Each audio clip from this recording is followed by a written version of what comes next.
Alrighty, so daily recap of what happened today.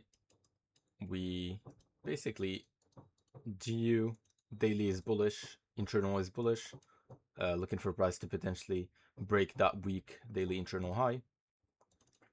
H4 daily is bullish, internal is bullish. We pulled back to an internal demand, and now we react in, looking to potentially take price higher and break this internal high, which is weak.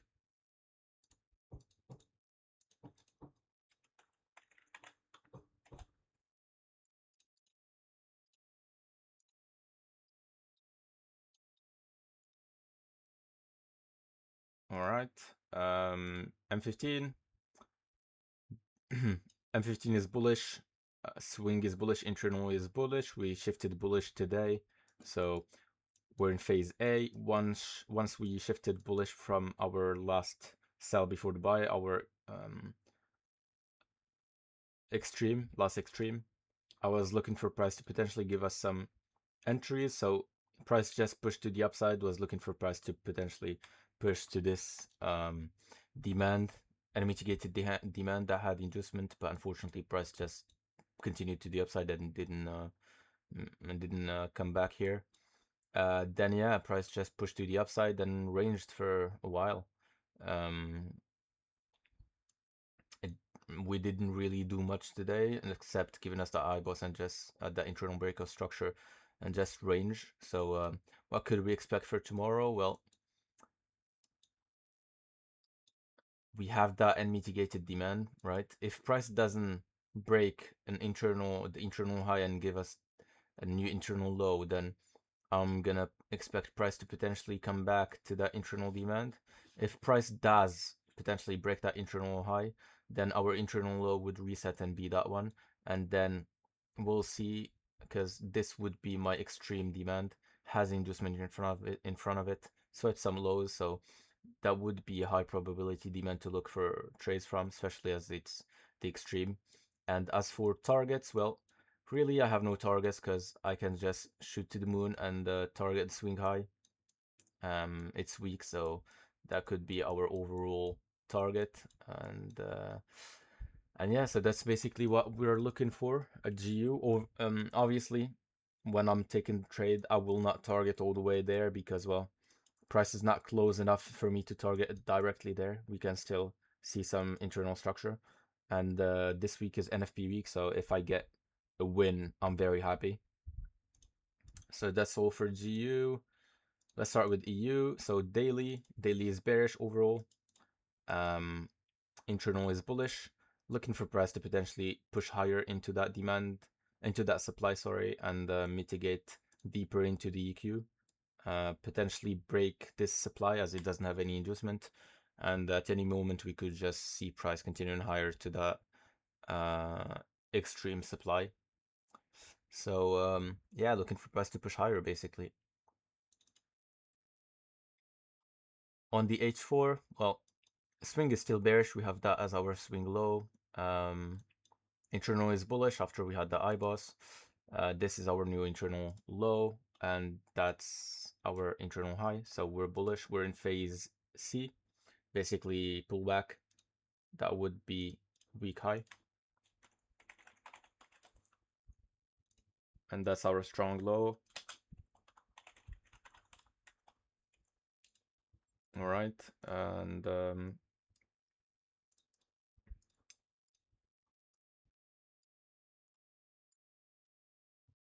yeah, looking for price to potentially continue bullish. So my expectation was for price to push to this demand and then see some medium time frame shift in structure.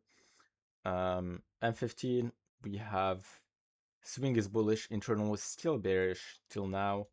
Was expecting a boss, or was waiting for a boss, but it didn't happen really.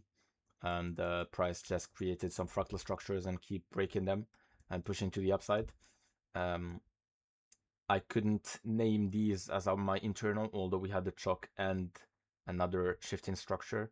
Well, because basically what happened is we have our internal high and it's very close. So although we have no enemy, I mean everything is mitigated here. So I'm not expecting this high to hold, right? It's not a strong high.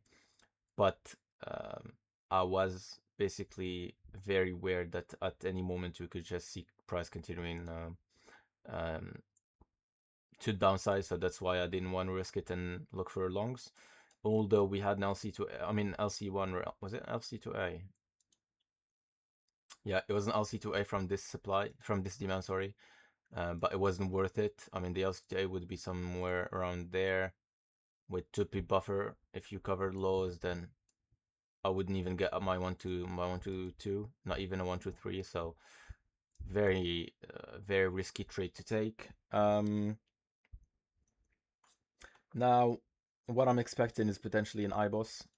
Once we get that internal break of structure, then we could see some sort of pullback into some demand area, and then from there we'll look for longs, potentially target this week M15 swing high. Yeah, so that's basically my overall analysis. Now let's see if we have any sort of demands that we could wait for price to pull back to for us to get into longs after we get the IBOS. So I just follow the mitigations. So that is mitigated, right? Everything below it is mitigated as well. Everything here is mitigated. So that is mitigated too. That is mitigated as well. That is not mitigated yet.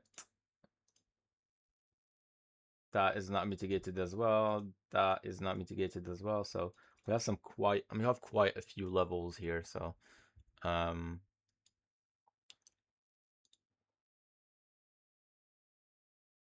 yeah, we have these two levels. Obviously, we have this one as well, but I'm not sure if I need to count it or not because it's between two levels. I'm just gonna keep it. You never know. And yeah.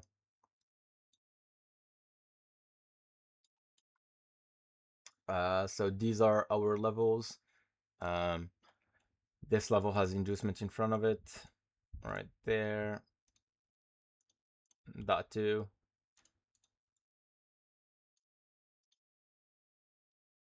And this one as well. So all of this is inducement to me, even though it's far away, a bit far away, but it's still inducement. So although it's a bit low probability, that one, right? But yeah, so let's see what price will do tomorrow. I'm not sure what we'll do. Not really sure, but that's totally fine. I'll just remove the middle one. Let's just wait for price to come back to one of the demands, and then we'll see if we get any reaction, right? It just was very messy if I took that inside bar. And yeah, let's see what price will give us tomorrow. Mind you, this week is NFP week, so we could see some lower price or some more range consolidation. We're on Tuesday. Tomorrow is Wednesday. We still have Wednesday and Thursday before Friday NFP week, NFP day. So let's just be careful on only taking high probability setups, not targeting very high, because I think it would be very rangy this week. Before NFP. And yeah, so that's everything for our daily recap. Let's see if tomorrow we get any good trades.